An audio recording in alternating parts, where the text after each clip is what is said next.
reflecting on the World Final in 2004, Kevin, when you led that final numerous times, and I think it went to a sudden death, and obviously Phil Taylor won that deciding leg, but you actually you were on a checkout, I think, to win, but you didn't actually have a match dart. Is that correct?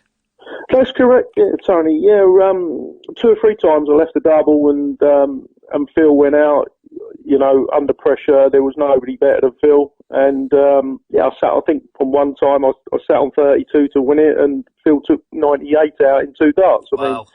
I mean, even when he hit the treble 20 with his first dart, I still sort of thought, well, double 19's not very nice. Bang, first dart.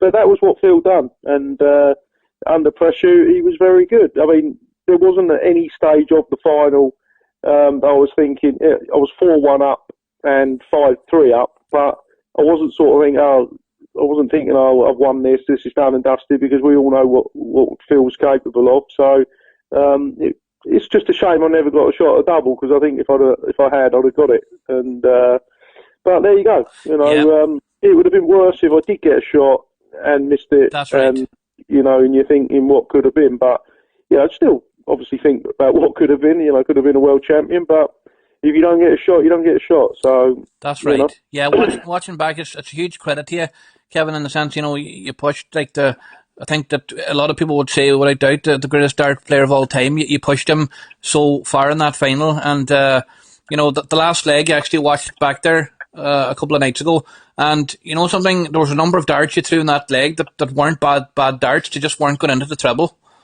Yeah, I played well in that last league. It was I think I scored 60, laid 3 darts right on the top of the treble wire. I mean, anything turn 40 there, and you're off to a good start. But yeah, it just wasn't to be. But I mean, a lot of people had me down for a 7-1, 7-2 defeat or something. But I played well. I fancied my chances. I played well all week. I'd beaten Bob Anderson 6-0 in the semi-final.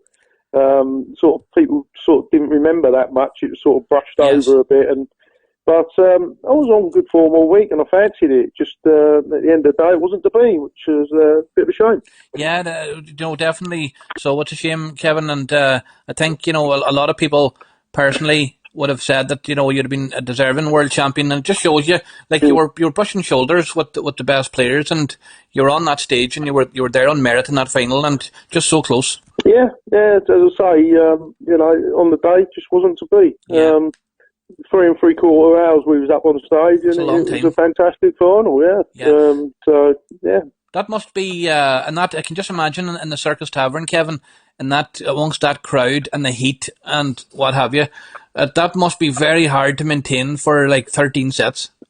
Well, back in I was 36 years old then, and I was in quite good condition then. I wouldn't have had I'm not the type of person that gets in a sweat or anything, and I was going to the gym 2 or 3 times a week, so I was in good nick back then, and it didn't really bother me at all.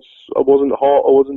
I didn't even leave the stage on the Sky Breaks. I just stayed on it and had a couple sips of water and a little practice, and I didn't leave the stage. I didn't find it necessary, so I was in sort of really good nick. So it didn't bother me at all being up there. Yeah, and that's definitely testament to you, because that would have melted most men, that heat and the pressure, and